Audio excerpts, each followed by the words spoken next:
तो आज हमारा टॉपिक है 1857 की क्रांति में जो मुख्य जो लोग थे उनका नाम याद करने की ट्रिक अब अपन याद करेंगे। ठीक है, तो उसके लिए पहले अपन सहायक संधि में जो बहुत सारे लोगों का कंफ्यूजन रहता है कि सहायक संधि में जो थे उनका नाम याद नहीं होता है, जैसे वो लॉर्ड वेलेजी हो गए, उन सब का नाम याद करने की जो ट्रिक मैं बता रहा हूँ। तो सहायक संधि किसने करी, किसने लागू करी, पारित वगैरह सारा वो अपन ट्रिक से बता देंगे।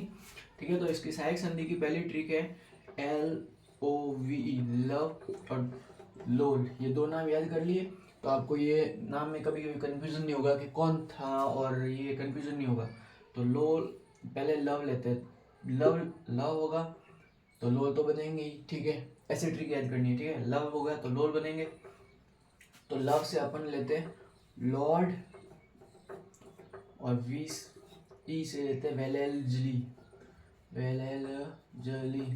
ठीक है, एक नाम तो ये याद हो गया कि सहायक संधि जो प्रस्ताव जिसने पारित किया था उसका नाम था लॉर्ड वेलेल्जली। ठीक है, और जो सहायक संधि करने गया था उसका नाम जो था रियासतों के साथ जो सहायक संधि करने गया था उसका नाम था लॉर्ड लेक, लॉर्ड लेक। ठीक है, तो ये है सहायक संधि की क्रांति में दूसरी जो भूमिका थी वो थी अधीनस्थ संधि। अधीनस्थ संधि के बारे में तो आप सब जानते होंगे कि इस संधि के द्वारा अंग्रेजों ने मतलब जो रियासतों में पहले सहायक संधि के द्वारा जो आ गए थे, प्रवेश कर लिया था, उसके बाद वो रियासतों पे सीधा सीधा अपनी हुकूमत जमाना चाहते थे और सीधे सीधे उनको अपने कंट्रोल में लेना चाहते थे। तो अधीनस्थ का मतलब था कि रियासतों के पास से उनकी सारी सैन्य शक्ति को खत्म करके सारी सैन्य शक्ति ब्रिटिश जो कंपनी थी उस कंपनी के हाथों में आ जाए। तो इसके लिए जो ट्रिक थी वो अपन याद करेंगे। ठीक है, इसकी एक शॉर्ट ट्रिक है जिसमें मतलब उस समय कौन वाइसराय कौन था, और उस समय वो गवर्नर जनरल कौन था, और उस समय जो एक दो और नाम है उनके नाम याद कर लेंगे। ठीक है, तो इसके लिए सबसे पहला जो नाम था उस समय जो वो गवर्नर जनरल है उसका नाम था वॉरेन हेस्टिंग्स, वॉरेन हेस्टिंग्स।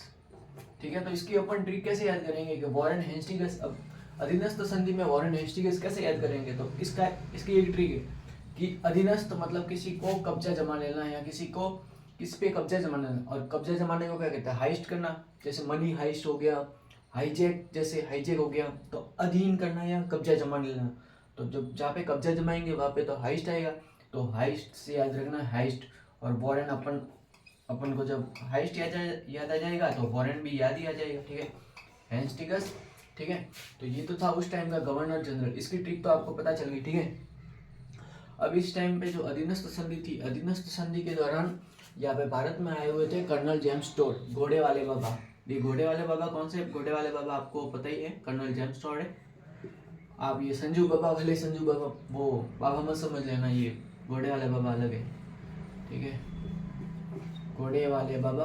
और जब भी घोड़े वाले बाबा का नाम आएगा तो चार्ल्स मैटकॉप का भी नाम आएगा। ये मतलब एक प्रकार से ऐसे ही याद करना है कि घोड़े वाला बाबा का नाम आ गया मतलब कर्नल जेम्स टोड, जो कि राजस्थान का जो इतिहास लिखने में सबसे ज़्यादा जिनकी भूमिका है और जिन्होंने भारत राजस्थान के इतिहास को एक मतलब दुनिया के पर्दे पे लाया, और एक बहुत ही इनको रुचि थी राजस्थान के इतिहास में जब, तो इन्होंने सारा कुछ काम छोड़ के राजस्थान के इतिहास में जुट गए थे। तो चार्ल्स मैटकॉप का नाम भी जुड़ता है जब कर्नल जेम्स टोड का नाम आता है। ठीक है, तो ये थी अपनी ट्रिक, और वीडियो अच्छा लगा हो तो आप इसको सब्सक्राइब कर लेना, और भी अच्छे सारे वीडियो ऐसे ही और वीडियोस देखने के लिए और भी शॉर्ट ट्रिक्स जानने के लिए हमारे चैनल को सब्सक्राइब कर लीजिए। और ये हमारा नया चैनल है तो एकदम मतलब फ्रेश चैनल है, तो इसको ज़्यादा से ज़्यादा सपोर्ट दिखाएगा और ज़्यादा से ज़्यादा लोगों से कनेक्ट कराने की कोशिश कीजिएगा ताकि हम और भी ज़्यादा अच्छे से मेहनत कर सके और आपके लिए और भी बढ़िया कंटेंट ला सके। धन्यवाद, बेल आइकन दबा देना। Thank you. एक तुम